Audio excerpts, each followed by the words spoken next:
오늘은 갈라디아서 3장 10절에서부터 14절까지의 말씀을 가지고 복음은 저주를 끊고 약속을 잇는다. 복음은 저주를 끊고 약속을 잇는다라는 제목으로 하나님 말씀 증거하도록 하겠습니다.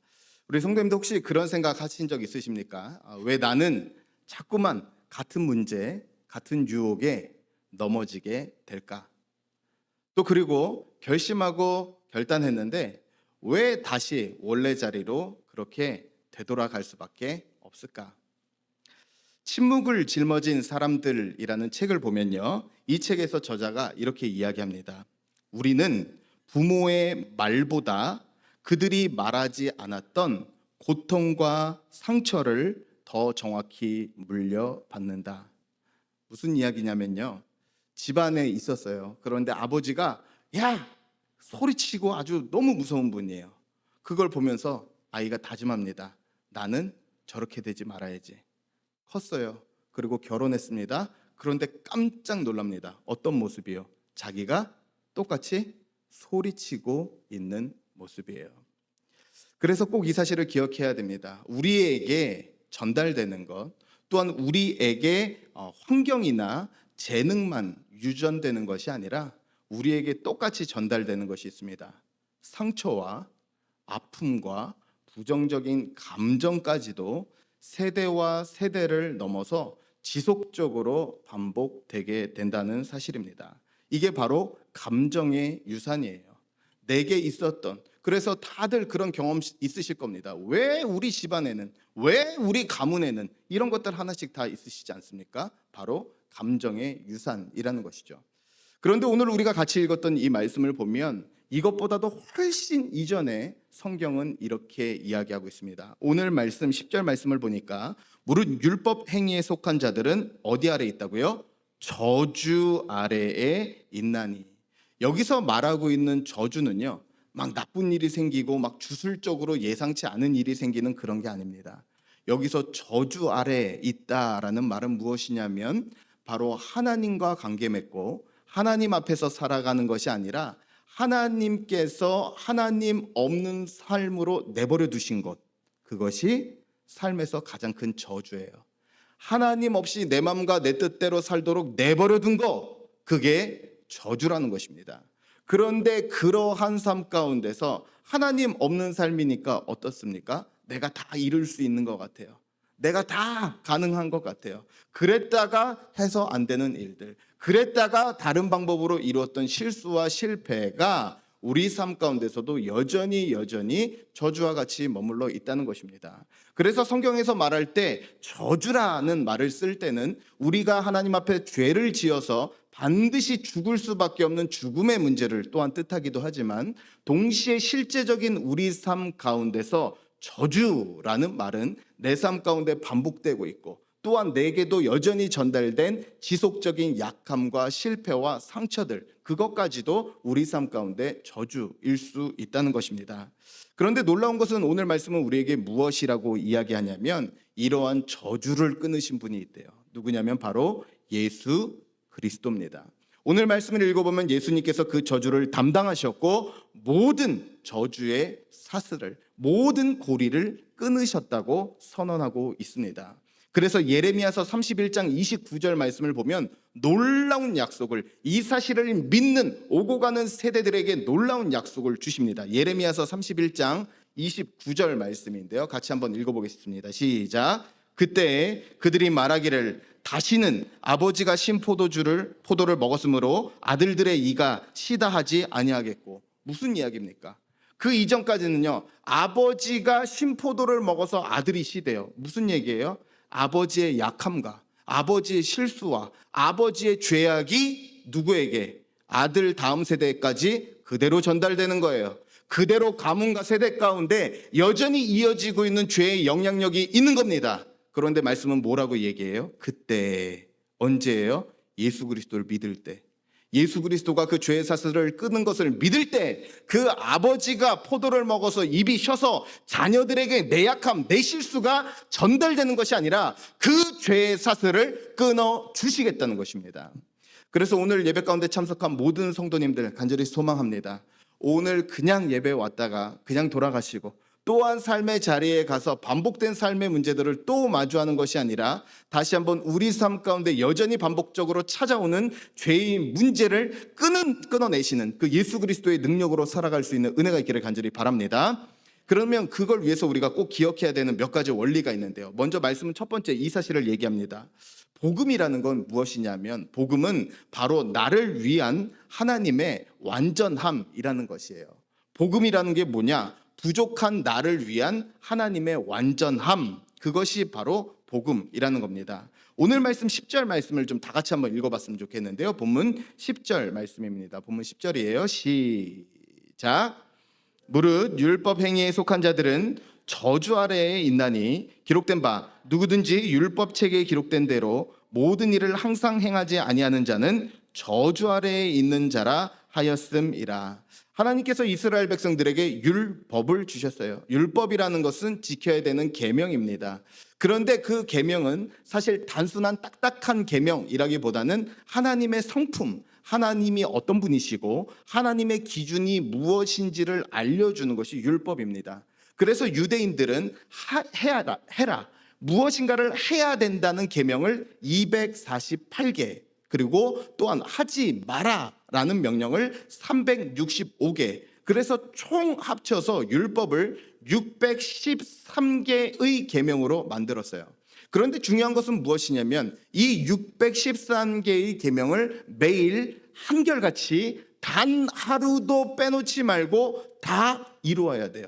왜요? 그것을 이루지 못하면요, 하나라도 이루지 못하고 하나라도 성취하지 못하는 자에게는 반드시 하나님의 심판과 재앙이 있기 때문에 그래요. 그래서 율법으로 산다는 것, 열심으로 산다는 것은 결국 자기 한계를 본다는 것뿐만 아니라 하나님 없는 삶의 마지막을 반드시 마주하게 된다는 사실입니다. 그래서 우리 역시 마찬가지입니다. 우리가 세상 가운데서도 살 때도 우리에게도 이런 모습이 거의 비슷하게 있습니다. 내가 조금만 더 노력하면 내 최선으로 바꿀 수 있고 이룰 수 있을 거야. 내가 조금만 어떻게 하면 이 상황을 타개해가고 나아갈 수 있을 거야. 그렇게 되던가요? 전혀 그렇지 않습니다. 성경이 우리에게 말하고 있는 우리의 상태는 어떤 상태냐면요, 전적으로 물에 빠져버린 상태예요. 한번 성도님들 질문 드리겠습니다. 깊은 물에 혼자 빠졌어요. 수영할 힘이 없습니다. 그런데 그러한 상황 가운데서 자기가 자기 머리 이렇게 든다고 나올 수 있나요? 절대 못 나옵니다. 우리가 내 열심으로 산다는 것, 내 결단으로 산다는 것, 내 의지로 산다는 게 그와 다르지 않아요. 내 약함이 오히려 드러날 뿐입니다.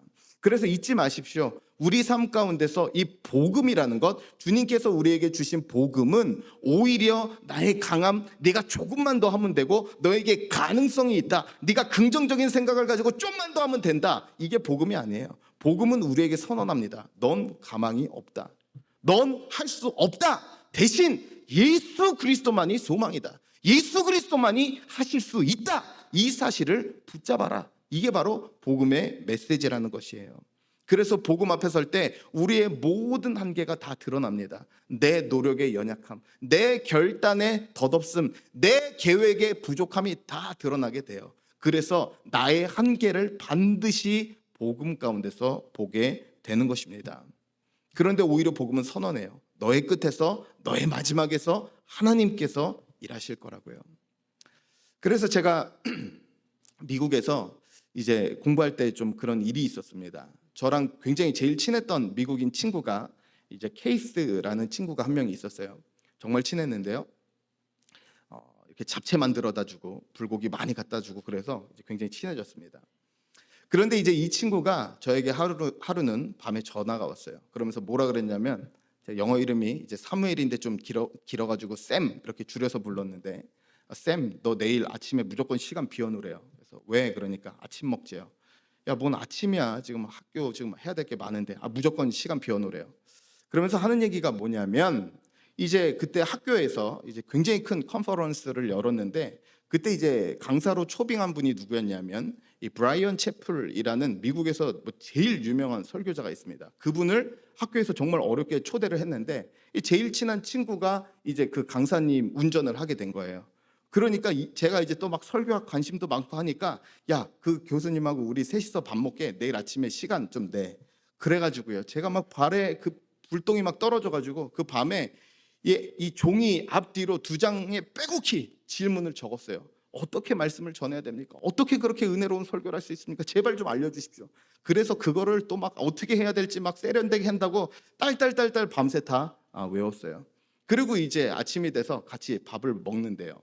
이렇게 이런 얘기 저런 얘기 하다가 제가 막 질문을 막 했습니다. 교수님, 어떻게 설교문을 구성해야 됩니다. 어떻게 아이디어를 얻으세요? 어떻게 예화를 관리하십니까? 어떻게 청중들과 아이 컨택을 하세요? 막 수없이 질문을 막 쏟아냈어요. 그랬더니요, 그 교수님이 딱 식사를 하다가 저를 딱 보다가 딱 두 마디를 하셨어요. 딱 두 가지 얘기를 하셨습니다. 첫 번째는 뭐냐면 저에게 이렇게 얘기했습니다. 임 목사님, 저보고 그렇게 얘기했어요. 임 목사님, 얘기할 게 하나가 있는데 질문들 다 좋습니다. 그런데 하나 얘기할 게 있는데 성도들을 진짜 사랑하는 목사가 되십시오. 많은 설교적 기술과 말은 번지르하게 하는 많은 설교자들이 있지만 성도들을 정말 사랑하는 목사가 없는 시대입니다. 성도를 정말 사랑하십시오. 그리고 두 번째 얘기를 해주셨는데 제가 그 얘기가 제 마음 가운데 있는 짐을 한 번에 날려버렸어요. 뭐라고 말씀하셨냐면 이렇게 얘기를 하셨어요. 당신이 계속적으로 설교할 때 임 목사님, 당신의 설교와 메시지 가운데 예수님이 살아계시기를 기도하겠습니다. 한마디만 했어요. 그 얘기는 뭐냐면 당신이 능력 있는 설교를 하고 당신이 보기에 내가 이룰 수 없는 것들, 능력 있는 것들이 나왔다면 누가 하신 거예요? 주님이 하셨다는 거예요. 제가 그 이야기를 듣는데 제 마음 가운데 억누르고 있던 짐이 사라졌어요. 그렇지, 탁월한 설교자가 있는 게 아니라 탁월한 그리스도만이 있을 뿐이지, 탁월한 말씀 전하는 사람이 있는 게 아니라 탁월한 예수 그리스도만이 있을 뿐이지. 그래서 성도님들도 마찬가지예요. 어쩌다가 또 예배 드리시다가 마음이 뜨거워지고 은혜 받고 정말 하나님 앞에 결단이 일어났다면 제가 한 게 아니고 누가 한 거예요? 우리 주님이 하셨다는 사실이에요. 그래서 복음은요, 사람이 잘하는 게 아니라 하나님이 잘하신다고 얘기해요. 우리는 실패한다고 얘기합니다. 그러나 하나님은 실패하지 않는다고 얘기해요. 그래서 우리가 연초가 될 때마다 교회에서 나눠드리는 이러한 그 성경 읽기표 중에서 맥체인 성경 읽기표라는 성경 읽기표가 있어요. 들어보신 적 있으십니까? 맥체인 성경 읽기표. 그런데 그 맥체인 성경 읽기표를 만드신 그 맥체인이라는 목사님이요, 이런 얘기를 했습니다.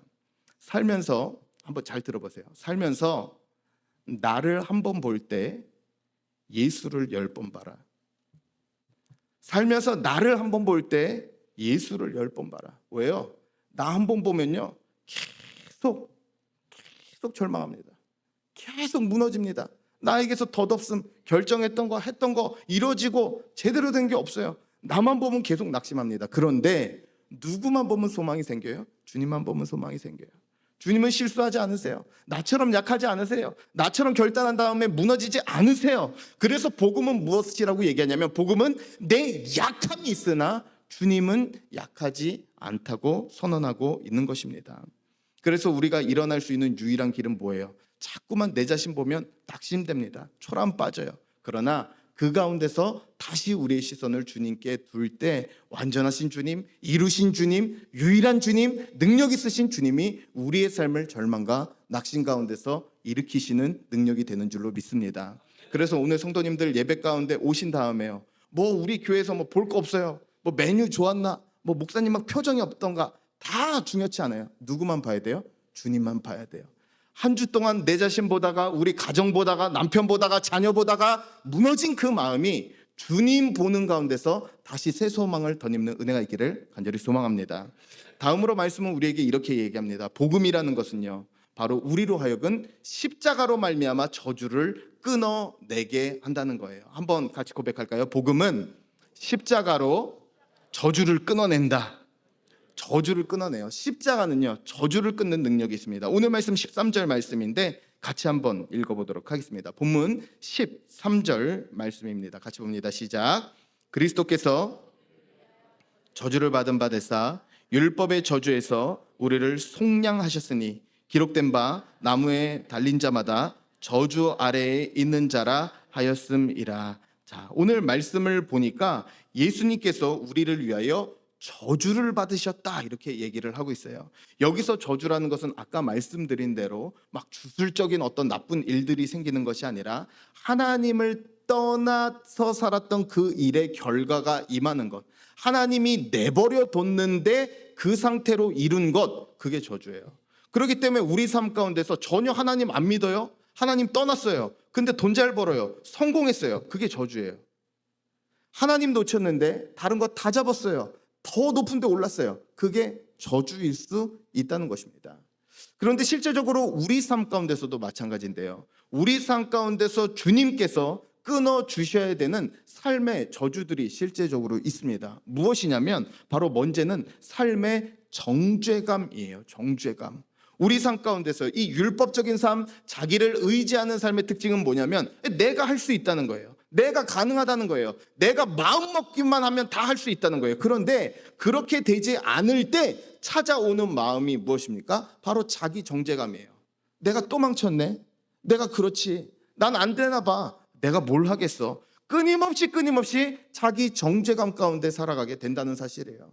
그래서 성도님들 잠깐만 한 번만 멈춰서 생각을 해보십시오. 우리 성도님들이 주변 사람들한테 이 사람 저렇고 저 사람 저렇고 막 나쁘게 이야기할 때가 있어요. 그런데 조금만 생각해 보면요, 그 사람들에게 뱉었던 말보다 더 심한 말들을 나한테 하고 있어요. 내가 나한테 하고 있어요. 왜요? 바로 내가 내 자신을 판단하는 이 삶의 정죄감이 있다는 거예요. 그리고 또 하나, 우리 삶 가운데 이 시대에 정말로 끊어져야 되는 이 자기를 의존한 삶에 나타나는 이 특징 하나가 또 무엇이냐면 이 우울감입니다. 우울함이 끊어져야 돼요. 이 우울함이 왜 자꾸만 찾아오냐면요, 어떤 실패가 있고 또 어떤 일들이 있을 때 내가 충분히 사랑받지 못한다는 감정이에요. 누구도 나 사랑하지 않아. 누구도 날 가치 있게 여기지 않아. 주변에 사람들이 있음에도 불구하고 끊임없이 우울하고 자기를 사랑하지 않는다 생각이 들어요. 그래서요, 이제 교회에서 신방하고 상담하다 보면 우울하신 분들을 제일 많이 만나보게 되는 때가 언제냐? 날씨 좋을 때, 봄 막 파릇파릇할 때, 가을 뭐 다들 막 단풍 가자 그러는데 그분은 너무 우울한 거예요. 밖에 사람들 다 행복한데 나는 그 행복을 누릴 자격이 없거든요. 밖에 있는 사람들 다 사랑받을 가치가 있는데 난 그렇지 않거든요. 우리 삶 가운데 문득문득 찾아오는 이 계절마다 찾아오는 이 우울함들, 내 마음에서 아직 지워지지 않은 실패와 사랑받지 못하는 내 이름을 적어놓은 그 상처가 아직 안 지워진 모습들이 있다는 거예요. 그런데 그 가운데서 우리가 꼭 기억해야 될 것이 있습니다. 무엇이냐면 주님께서는 그런 모든 정죄감들을 끊으신다는 사실이에요. 주님께서는 모든 저주를 대신 담당하셨다고 선언하고 있습니다. 오늘 말씀을 보니까요, 놀라운 선언을 하게 되는데 이렇게 얘기합니다. 그리스도께서 우리를 위하여 저주를 받은 바 되사 대신 하나님 앞에서 저주와 심판을 받으셨대요. 그러면서 이렇게 얘기합니다. 율법의 저주에서 우리를 어떻게 하셨으니? 속량하셨으니.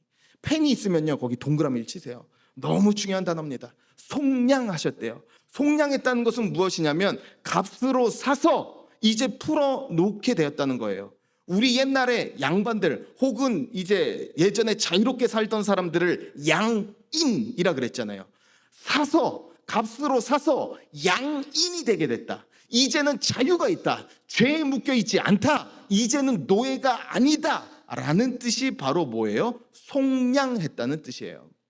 제가 제일 좋아하는 영화가요, 저는 영화 보는 거 되게 좋아하는데요, 제가 좋아하는 영화가 쇼생크 탈출이라는 영화가 있습니다. 혹시 보신 적 있으세요? 네, 몇 분이 계시죠? 그 영화를 보면요, 어떤 사람이 정말로 억울하게 감옥에 이제 들어갔다가 탈출하게 되는 그런 영화입니다. 그런데 그 영화를 보면 어떤 이야기가, 또 다른 이야기가 같이 등장하냐면 이 주인공하고 제일 친한 이 한 흑인이 있는데 이분이 굉장히 오랫동안 복역을 한 거예요. 그런데 이제 나중에 인생 말년쯤에 이제 감옥에서 나오게 됐는데요, 이제 잘 연결이 돼서 취업을 하게 됐어요. 일을 하게 된 거예요. 이분 자유로운 분입니다. 직업도 있는 분이에요. 그런데 이분에게 공통적으로 계속적으로 나타나는 특징이 하나가 있는데 뭐냐면요, 조금만 지나면 화장실 갈 시간대가 되면은 발을 동동동동 구르다가 매니저한테 가서 얘기하는 거예요. 제발 지금 제가 화장실 너무 급한데 제발 화장실 가면 안 될까요? 매니저가 얘기해요. 그걸 왜 저한테 물어보세요? 당신 지금 여기 자유인이에요. 왜 그걸 저한테 물어봅니까? 제발 그냥 좀 가세요. 근데요, 한 2시간 있다가 또 와요. 발을 동동 구르면서 제가 지금 막 거의 이미 막 터질라는데 제발 화장실 가면 안 될까요? 그럼 또 얘기해요. 이제 아니라고요. 이제 아니라고요. 여러분, 오늘 말씀에서 말하고 있는 바가 그거예요. 예수 그리스도께서 친히 자신이 저주를 받으사 너희를 속량했다. 너희의 죄를 끊어냈다. 너희의 죄에 노예됐던 너희를 사서 양인으로 자유가 있는 사람들로 풀어놓았다. 그렇기 때문에 너희 뒤에 있는 더 이상 죄의 사슬이 묶여 있다고 묶인 채로 살지 말고 끊어진 채로 살아가라는 거예요. 그래서 잊지 마십시오. 복음은 감정이 아닙니다. 복음은 약속입니다. 복음은 끊어졌대요. 끊어지게 됐다고 선언을 하고 있다는 사실이에요. 그런데 우리는 어떻게 합니까? 끊임없이 끊어주셨음에도 불구하고 그 사실을 믿지 못해요. 그래서 종교개혁을 일으켰던 마틴 루터가 이렇게 얘기했습니다. 성도들이 싸워야 할 분명한 대상이 하나가 있는데 그것은 감정이다. 넌 용서받지 못했을 거야. 너를 하나님께서 받아주실 리가 없어. 그때 그 일을 보신 하나님께서 너의 회개 한 번으로 널 받아주신다고. 끊임없이 감정은 우리를 공격해요. 그때 우린 뭐 해야 돼요? 감정과 싸우라는 거예요. 뭘 가지고요? 주의 약속의 말씀을 가지고.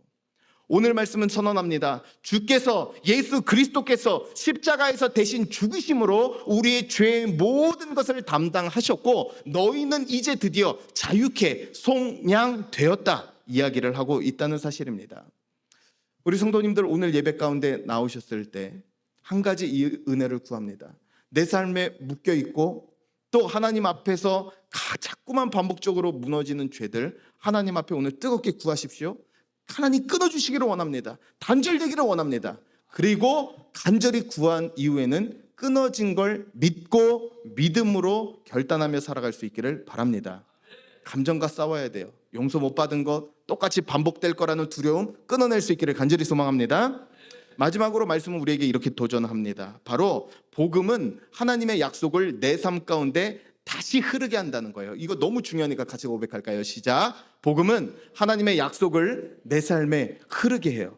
이 복음이요, 하나님의 약속을 내 삶에 흐르게 합니다. 하나님의 축복, 하나님의 은혜 끊어졌어요. 단절됐어요. 그런데 어떻게 해요? 이 복음이 다시 한번 하나님의 축복이 내 삶 가운데 흐르게 한다는 것입니다. 오늘 말씀 14절인데요. 같이 한번 읽어볼까요? 시작. 이는 그리스도 예수 안에서 아브라함의 복이 이방인에게 미치게 하고 또 우리로 하여금 믿음으로 말미암아 성령의 약속을 받게 하려 함이라. 오늘 말씀을 보면요, 이렇게 나와 있습니다. 오늘 말씀을 자세히 살펴보면 율법은 무엇이라고 얘기하냐면 네가 해라 그러면 살 것이다.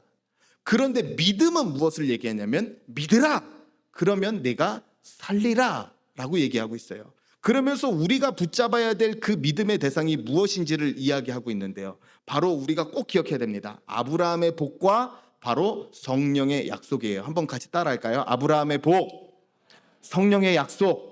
이 두 가지를 기억해야 됩니다. 두 가지가 다른 것 같지만 사실 하나예요. 아브라함의 복이 무엇이냐면 하나님께서 아브라함을 본토 친척 아비 집에서 불러내어서 이방인 가운데 있던 그를 불러낸 이유는 딱 하나였습니다. 이스라엘의 아비가 아니라 열국 만방의 아버지가 될 것이다. 하나님의 더 넓은 뜻, 더 넓은 계획이 아브라함의 복이었어요. 그런데 이 아브라함의 복을 이루기 위해서 하나님께서 정하신 방법이 있었는데 그게 뭐였냐면 믿음입니다. 믿음.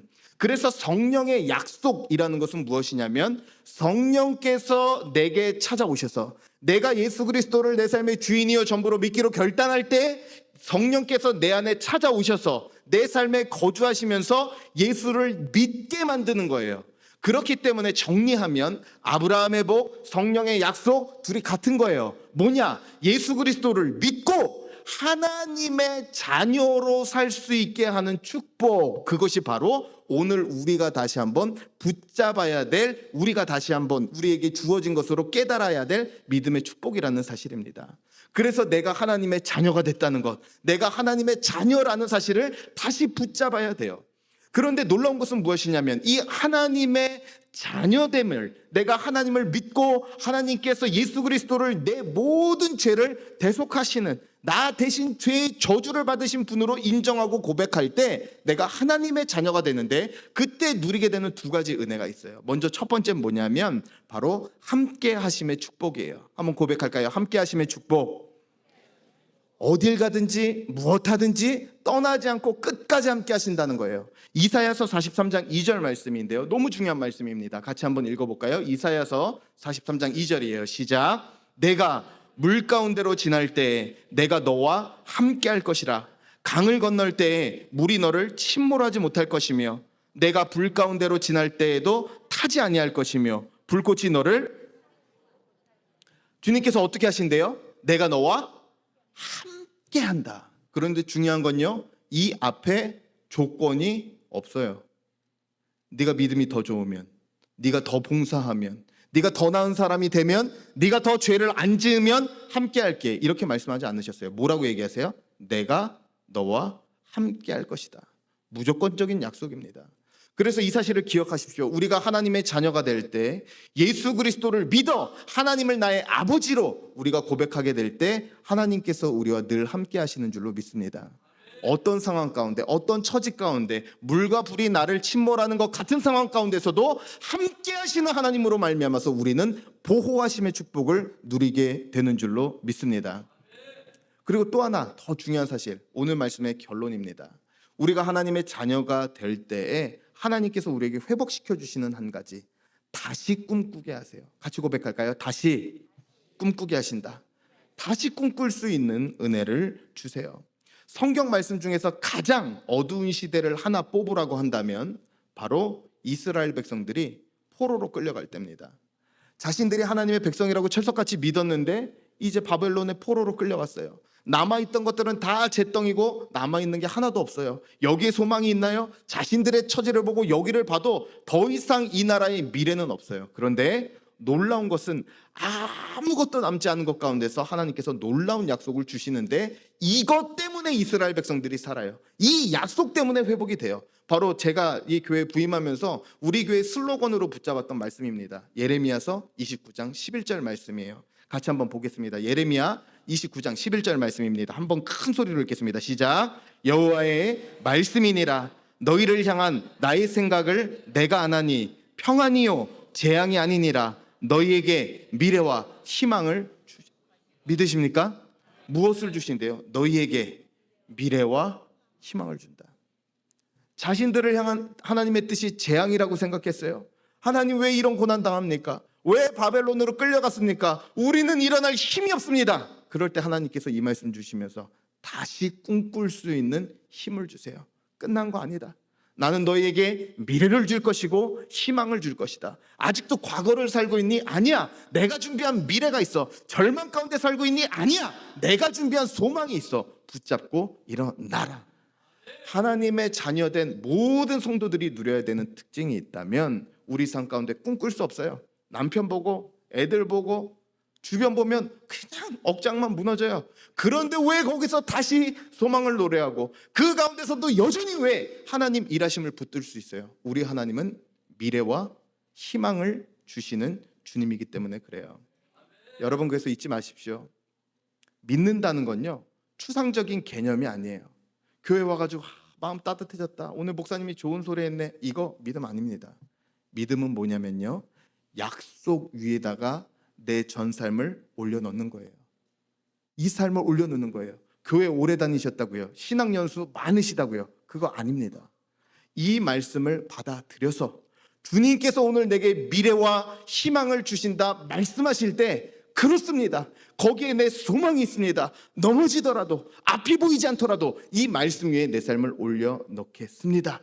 그 결단 가운데 주님 열어주시는 새 길로 우리의 삶과 우리의 가정과 자녀들이 그 길로 걸어 살 길이 있게 되는 줄로 믿습니다. 저는 오늘 설교를, 우리 아까 전에 잠깐 벌써 이렇게 조금 틀긴 했는데, 오늘 설교 마지막을 짧은 영상으로 마무리하려고 합니다. 이 영상은요, 드라마의 한 장면인데 너무나 억울하고 앞이 보이지 않았던, 정말로 막막했던 한 삶에 어떻게 소망이 임했는지를 보여주는 영상입니다. 같이 보도록 하겠습니다.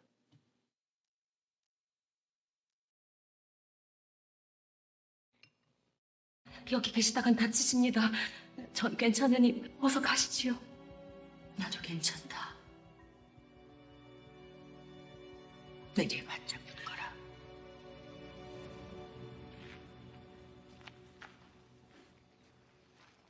나으리께서 이 여인을 겁탈했다는 것이 사실입니까?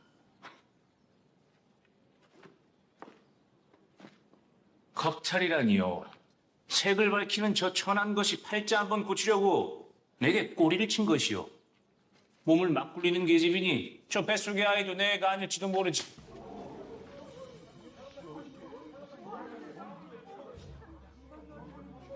내이냐? 내 몸에 손을 댔느냐? 그래, 되었다. 여인을 겁탈한 것으로도 무죄라. 음해하고 모욕하고 또 다른 가해를 저지르고 있지 않느냐. 이년이 미쳤나? 뭐들 하느냐? 멈춰라! 좀 봐봐. 괜찮으시 어딜까? 죽전 봐봐.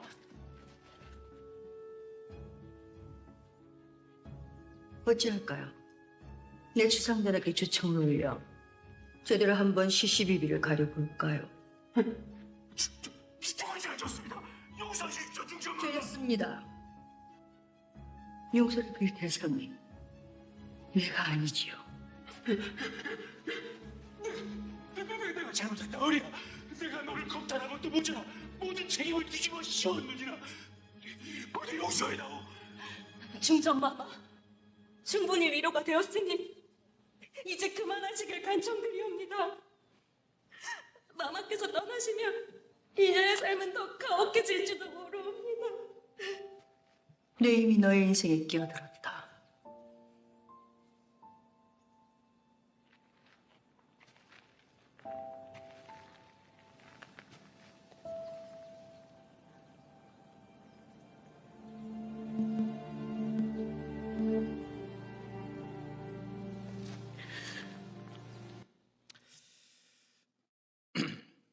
제가 오늘 이 말씀을 이제 준비하다가 이제 저 영상이 계속 떠올랐습니다. 그러면서 한 문구, 나는 이미 내 인생에 끼어들었다. 이제 마마 떠나시면 저는 어떻게 합니까? 저는 이제 앞날이 더 힘들고 없는 상태에서 저는 어떻게 합니까? 딱 한마디 하는 거예요.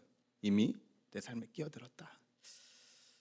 여전히 반복적인 문제와 같은 상처와 아픔 가운데 씨름하고 있는 우리에게 오늘 주시는 말씀이 그렇습니다.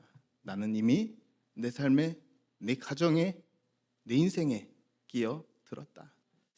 그 주님이 계시기에 다시 한번 같은 문제를 마주하는 것 같은 가운데서도 소망을 가질 수 있고, 대신 십자가 지신 그 주님께서 죄책과 죄를 짊어지셨기에 우리가 그 가운데서 다시 일어날 수 있는 줄로 믿습니다.